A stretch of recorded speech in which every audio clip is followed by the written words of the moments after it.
Perversion is the essence of American culture. It's taking something built for one purpose and supercharging the designer's original intent, often literally.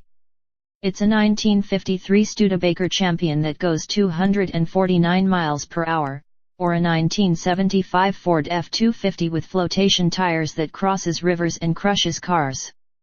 It's taking a small country's agrarian, 18th-century constitution and growing an industrial, transcontinental 21st-century superpower under it. So here, in the tradition of land speed record studs, the Bigfoot monster truck, and Marbury v. Madison, comes Flyin Miata's 2016 Mx-5 with a stonkin' V-8 in its nose.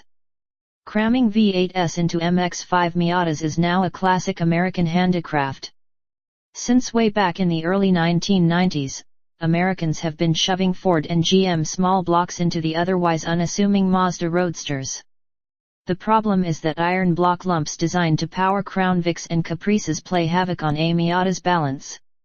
Dive into a corner with one of those nose-heavy squids and it pirouettes like Oksana Bayul on an all-night bender. Two things radically improve the V8 Miata formula. First is the availability of the compact, lightweight, aluminum LS Series GM V8 crate engines. And second is the introduction of the latest ND generation Miata. Flyin Miata bolts the LS 376/525 version of the 6.2-liter naturally aspirated V8 into this ND and nicknames its creation, appropriately enough, the Habu, after a species of Japanese pit viper. Rated at 525 horsepower at 6,200 rpm, it's basically the LS3 from the 5th generation Camaro SS, normally a 430 HP affair, but with a camshaft developed for use in American Speed Association, ASA, stock car racing. With longer duration and greater lift, the ASA cam makes more power and gives the engine a nasty, loping, pro-stock growl at idle. It also has a wicked, charismatic, cup car snarl under load. Mazda designed the ND Miata to be lighter, but it also has a roomier engine bay that accommodates the V8 with relative ease. It's also the best handling Miata ever, and its wheel wells will accept larger footwear. In other words, the ND is as close to being an ideal V8 transplant recipient as any car since the 1962 AC Ace.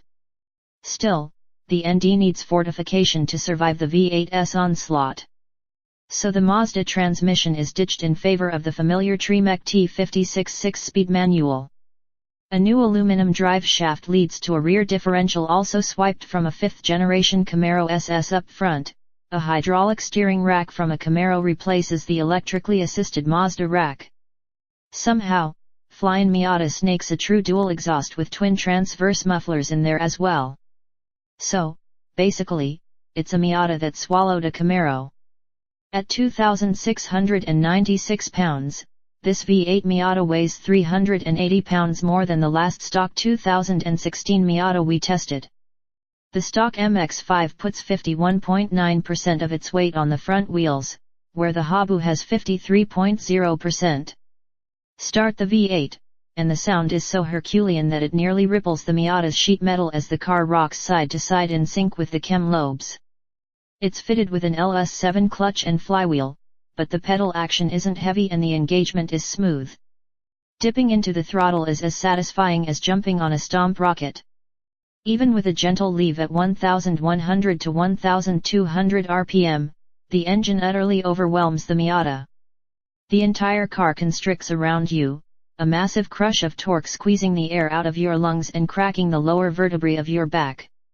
The 245/40 R17 Bridgestone Potenza RE71R tires bark under the onslaught, and the Roadster thunders to 60 miles per hour in 3.5 seconds.